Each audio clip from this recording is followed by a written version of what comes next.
Well, a welcome break from the Premier League this weekend as Middlesbrough prepare to travel to Wolves for the fourth round FA Cup tie. And it's probably come at a good time for Gareth Southgate, although Wolves are pretty much probably favourites going into the tie. They're top of the Championship, they're flying, they're a very organised, strong physical side, and I think it won't be easy. Middlesbrough will be hoping that they can just get a win, get any kind of win, and really kick-start the 2009, because as we know it hasn't happened yet, apart from the nervy win over Boro in the FA Cup third round, which set up tomorrow's match.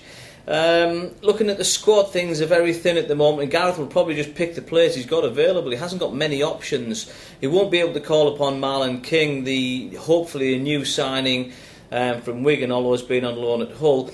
As we went into Friday afternoon, the loose ends of that deal hadn't been finalised, although it's not thought that there'll be a problem, and he should be available to make his debut against Chelsea on Wednesday. Ben Watson isn't quite as clear cut. He was at the training ground on Thursday, he did pass a medical, though I understand he's also speaking to a Premier League club believed to be Wigan today, and who knows how that could pan out.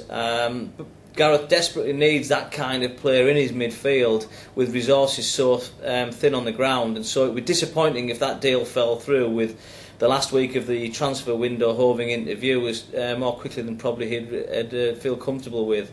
I suppose the other side of the coin is that as with a week to go the transfer window, Stuart Down is still at the club, and that's a massive bonus.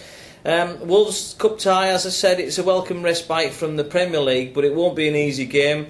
We look back to the 1981 tie against Wolves when it was a huge pivotal moment in Middlesbrough's history.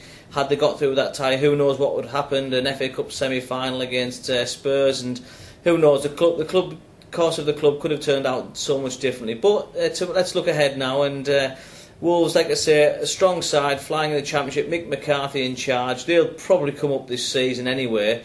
So you could virtually count them as almost Premiership opposition. It won't really give Boro much in terms of an advantage to be in a higher division as things stand at the moment.